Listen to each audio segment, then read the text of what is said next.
Hi, everyone. Thanks for the intro, Danny. Appreciate it. It's always good to be back and at this conference. It's great to see everybody, and I hope I can keep you all awake, because I know the after-lunch slot is not always the most enviable one to have. But hopefully I can keep you engaged, because I found James Henry Burton to be an incredibly interesting individual, and it just so happened that for a number of years I lived not too far from where he was buried. So that made some research fairly easy, because we had some resources that were available at a couple local museums, which was really nice. So we'll start with some early life stuff covering his life. He was born in rural Virginia in 1823. He quickly ended up going to Westchester Academy, which was a prep school up in Pennsylvania, and he was there until he was 16 years old. Upon turning 16, he came back home to Virginia, and he found himself working for the B&O Railroad in a 5-year apprenticeship. After that, he goes to Harper's Ferry, and it's kind of interesting that he had been with the B&O before that, because the B&O actually ran through Harper's Ferry at that point, so it was kind of an interesting meshing of things for him. So he served a 5-year apprenticeship in the machine shop there, and then in 1844, he became a machinist at Harper's Ferry. Initially, he's not working for Harper's Ferry specifically. He's actually working for Hall's Rifle Works. And for those of you who may not understand how Harper's Ferry was structured at this time, Hall wasn't actually an official part of Harper's Ferry. He had his facility there on an island at Harper's Ferry, but it wasn't an official part of Harper's Ferry. So it's kind of interesting there. But so he worked at Hall's Rifle Works, where he met John Hall, and the two of them really bonded over the concepts of innovation and moving forward the concept of firearms designs, because Hall had brought the concept of machined interchangeable parts to Harper's Ferry with his rifle, and trying to get things moving along in that vein, and trying to get the official Harper's Ferry folks on board with some of that work. And so his talent was noticed early on. He got promoted to foreman and assistant inspector within just a year of being there. So in 1845, they were paying him a whopping 22.5 cents an hour. And this is where he is, as I mentioned, he's really taken notice of. And so Major John Symington, who was the head of Harper's Ferry, said of him, quote, "His ingenuity in devising, drafting, and perfecting tools and machines caused me at once to select him as master armorer on the occurrence of a vacancy." And that happened a few years later in 1849, when he was 26 years old. He got promoted to acting master armorer, and they paid him $800 a year salary, including his housing and a cord of wood. And the $800 a year, adjusted for inflation, comes out to about $33,000 today. Now, unfortunately, everything gets political when you're dealing with the armories, and we know some of the history with that. And things come to blow in 1854. There are issues between the Democrats and the Whigs, and Congressman Faulkner describes James Henry Burton as being, quote, "a rabid Whig and a most unscrupulous partisan." And Faulkner had some pull at the armory, and in order to avoid a bigger stink being made, he was demoted to master machinist, which is quite a fall from being the master armorer to being bumped down like that. And so he decided he wasn't going to stand for it, and he resigned. But that doesn't slow him down. There's a lot of, did this go too many? Let me see. Yeah, it did go one too many. It didn't slow him down. He kept himself very, very busy. So in 1855, the government officially adopts the Minay Ball, and there may be a little bit of controversy here, but the ball was invented in 1848, but the records show, particularly in this illustration that we have here, that the design that we know as the Menet ball was actually refined by Burton. And there's been an argument made that had Burton not gone to the Confederacy during the Civil War, we would be calling it the Burton bullet and not the Menet ball. So I'd be curious if anyone has some thoughts on that.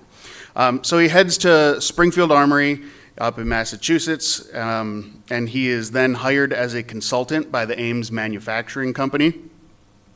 Ames had made machinery for both Harper's Ferry and Springfield Armory, and at that time, they were making machinery that was going to be taken across the pond to be used in Great Britain. And they were basing some of the machinery that they were sending over there on designs that were created by Burton, which were improvements on the Blanchard lathe, of which there is one up at Springfield. And so if you were here last year at Springfield, you got to see the Blanchard lathe. It's a really interesting piece of equipment. But he doesn't stay up in Massachusetts long. Also in 1855, he moves to the Royal Small Arms Factory. He heads overseas, and they are paying him 400 pounds a year. They're also giving him housing and taking care of any expenses that he incurs. Adjusted for inflation, that's about $19,000 a year. So compared to being the master armorer at Harper's Ferry at $33,000, he took quite the pay cut, dropping down to 19 grand. But while he's there, he is the superintendent and assistant engineer in charge of 1,200 employees. In 1856, while he's there, he meets machinist turned gunsmith Joseph Whitworth, who, as some of you may know, has the hexagonal bullet. And they believe that that's going to be a fantastic design at long range. And Whitworth really tries to sell Burton on the idea of this hexagonal bullet, but Burton, for as forward thinking as he was in a lot of ways, he just couldn't see what Whitworth was driving at, and so he dismissed Whitworth and his ideas, which was one of the few missteps I think that he had in his career. But he continues to get noticed as he's moving along. Lots of international recognition. London's Times quotes about him that he has a singular excellence due to his untiring skill and diligence. While he is working over there, they're churning out approximately 75,000 pattern 1853 rifles per year with a tolerance of 3/1000ths of an inch. So that's incredibly tight tolerances on those guns. And of course, he's gaining this international recognition because pattern 1853 is in use in England, in the United States, Austria, Portugal, Sweden, and Russia. And that's when he starts to get employment offers from other countries.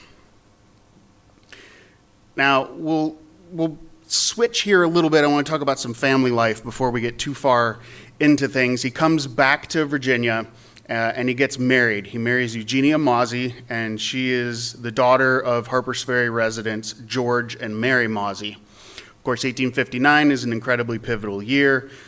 John Brown's raid at the Harper's Ferry Arsenal happens, and there are a number of letters going back and forth between Burton and Eugenia's wife from her parents. There's lots of concern as to what's going on.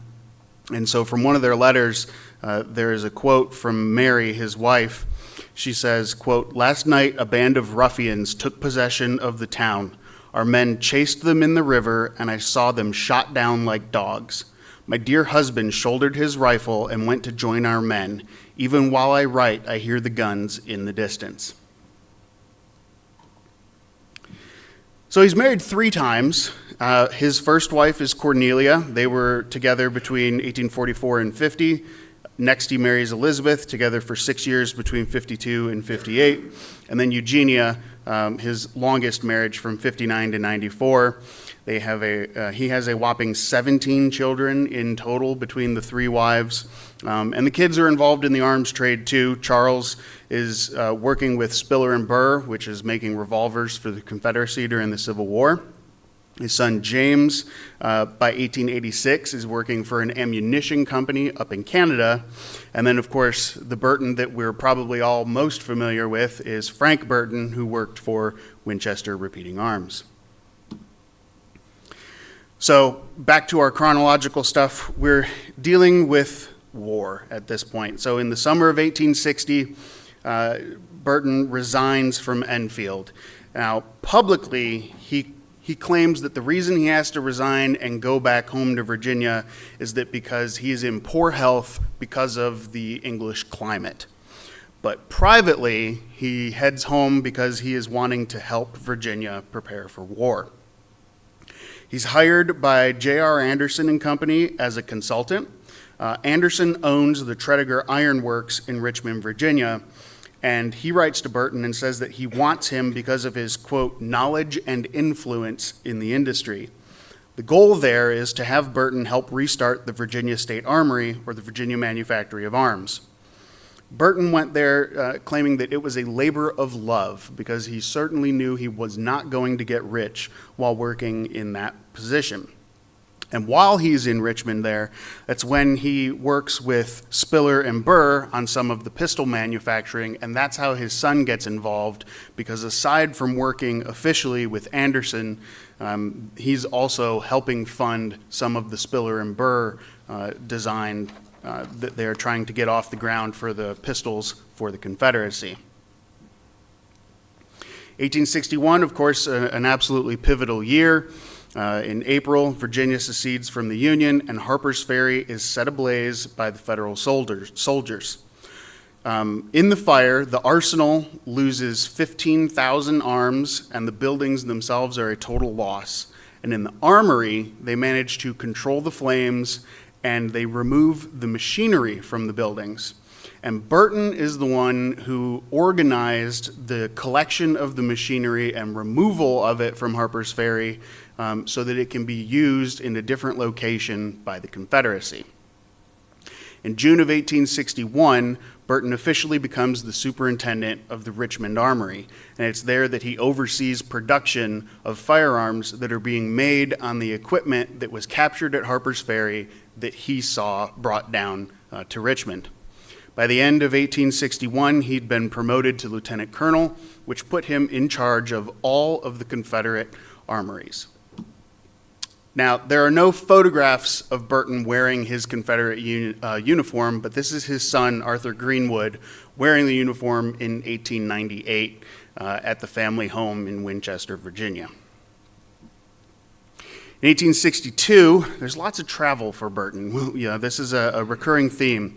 He leaves Virginia and he's bound for Georgia because they want him to open up a new armory. Now, land prices are pivotal in determining where they're going to set up the armory. They wanted to set up in Atlanta, but prices in Atlanta were exponentially more expensive than they were in Macon, and so that drives them to set up shop in Macon.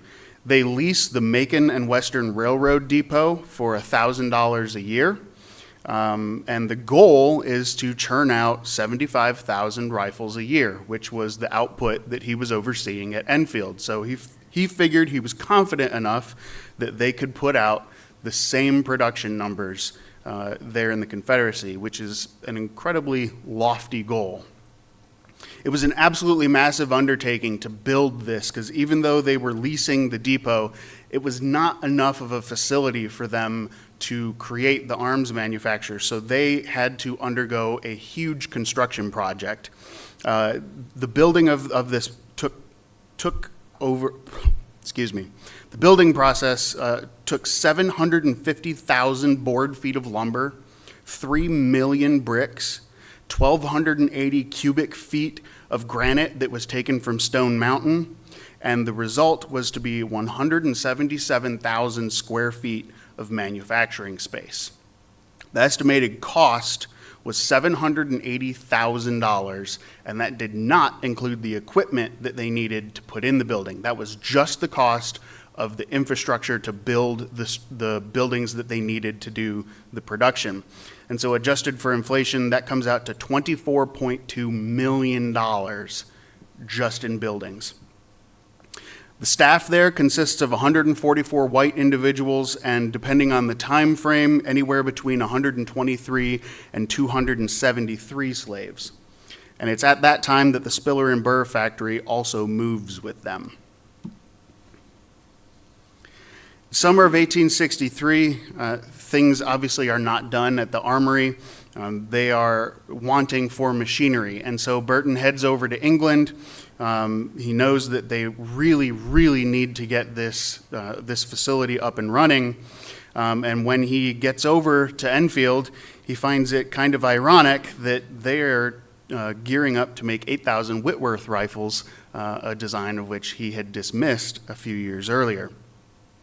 So while he's in Birmingham, he finds out that the military market is at a standstill and that there are no United States government orders to be had, and so it takes another year to ship the machinery that he needs out of England.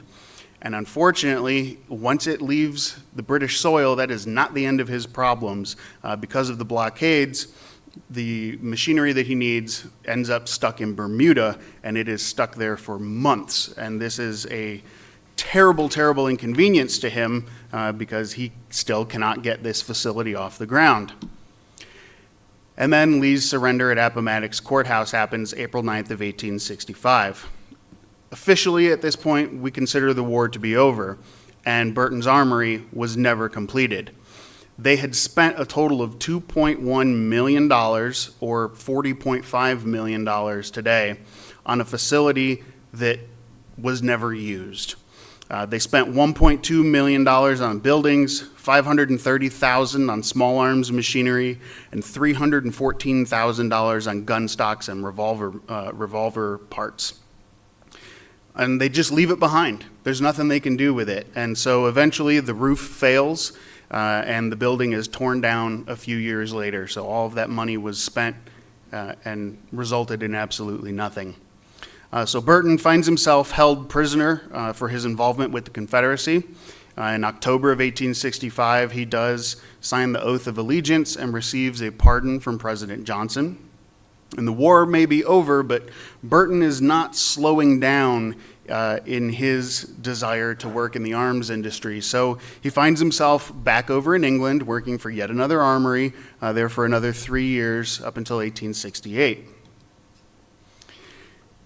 At that point, he decides, as he's getting a little bit older, it's time to return home to Virginia, and he thinks, it's time for retirement. I've done a lot in my life. And so he sets up a nice place in Middleburg, Virginia, and decides he's going to become a farmer. That doesn't last very long. He finds himself incredibly restless, and he has had some inquiries about some jobs in Leeds. And without hearing back first, he says, you know what, to hell with it, I'm just hopping on a boat and I'm going, and I'll figure out the employment when I'm there, because being a farmer is not working out for me. So he heads over to England. He ends up working for Greenwood and Bately. The salary that they give him is £5,000 a year and £2,500 moving expenses to bring his family. And adjusted for inflation, that's $170,000 today, with $85,000 to move the family.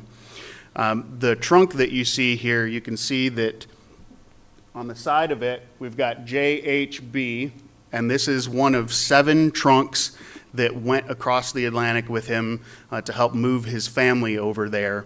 The trunks are in the possession of a small museum in Kernstown, Virginia, that is another place that he ends up living. And so these trunks actually come down through the family and were donated to a museum there in 2019. So while he's over in England, he's brokering arms deals. He's brokering them with Britain and with Russia. And he is drawing up factory floor plans and machinery and the components that are needed for Burdan rifles in Russia, as well as Snyder rifles for Germany. And he goes back and forth a lot. The dude traveled incessantly.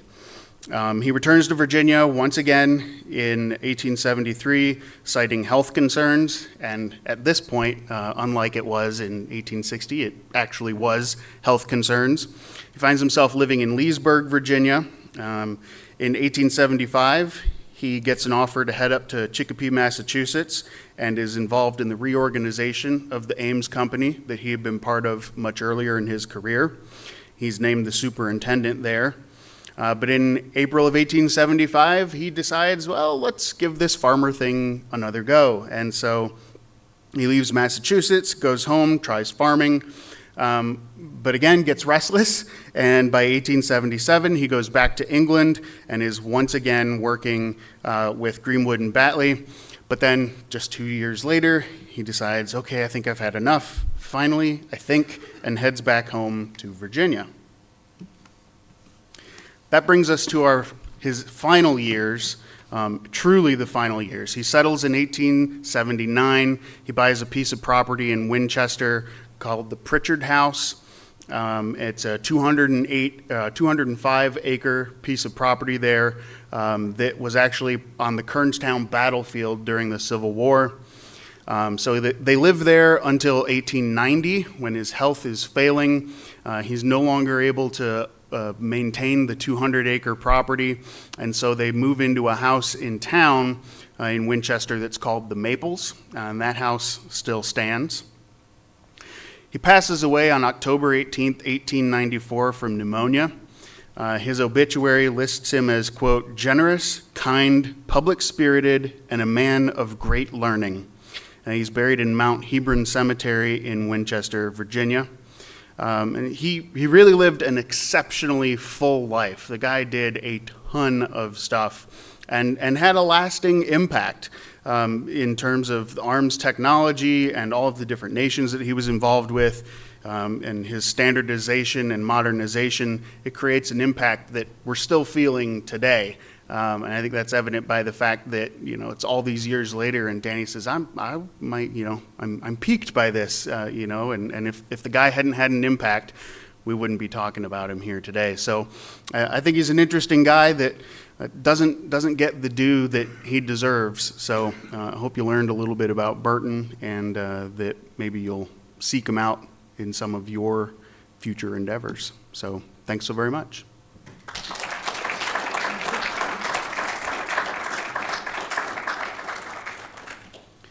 There's no such thing as stupid questions, just stupid people who ask questions.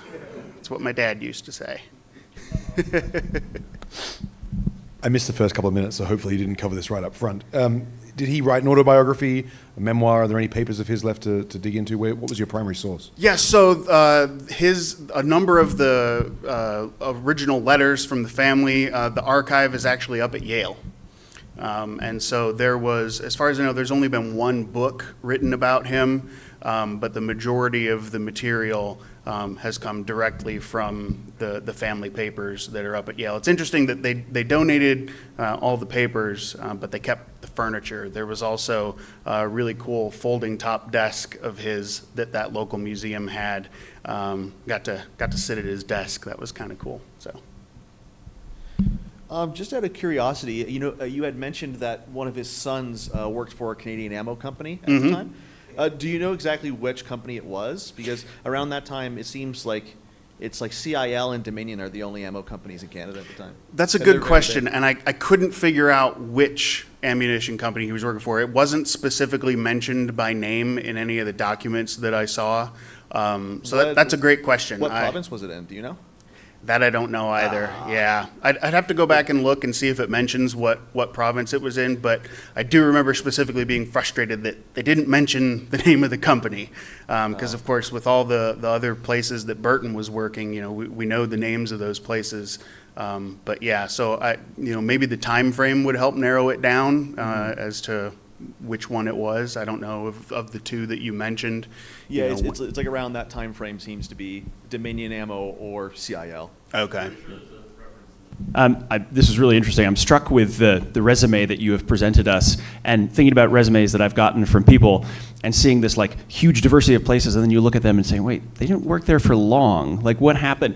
How does his tenure at some of these places where he's superintendent or something for a year or less, it seems like in some cases, compare to the other people at those institutions? I mean, was this an aberration, the duration of time that he worked at some of these places, or was this kind of what these businesses did. No, I got the opinion of him as him being a very restless individual. And it shows through in a number of the writing pieces. You know, he goes and he sets stuff up and he gets things rolling and then he has a squirrel moment and he pivots to something completely different in a different location. So yeah, I think people probably stuck around a little bit longer in general, but he just couldn't maintain the focus that was needed, which is why, you know, you see him bouncing back and forth. Again, not only between companies and continents, but between professions. Like, it's pretty big jump to go from being an arms designer to being a farmer. And yet he gives it a go twice, so. Do you have any idea or any sense of what it was that made him get pissed off at Harper's? Like, what did he do that he offended this politician so much? Oh, it was because he was a member of the opposite party. Oh, one of those. He was a Whig, and the folks in power were Democrats. And I think it was Congressman Faulkner was threatening to make a huge stink, and unless he got demoted. And so, yeah, it was, we don't like your political party. So, yeah, the more things change, the more they stay the same, right? Excellent job, Logan. Thanks, sir. I just have a few comments. The staff at Harper's Ferry still think very highly of all his accomplishments that he achieved at the ferry. And yes, it is the Burton bullet. Yes, most assuredly. It is definitely the Burton bullet. Yeah. And all the staff at Harper's Ferry call it the Burton bullet, of course, and so do I. Good deal. Uh-oh, we've got the opposing armory here. Harper's Ferry sucks. No, just it was related to 1854 and the political element, because the same thing was going on up at Springfield. Basically, it was all about the preference for civilian superintendency and oversight over national armories versus military oversight.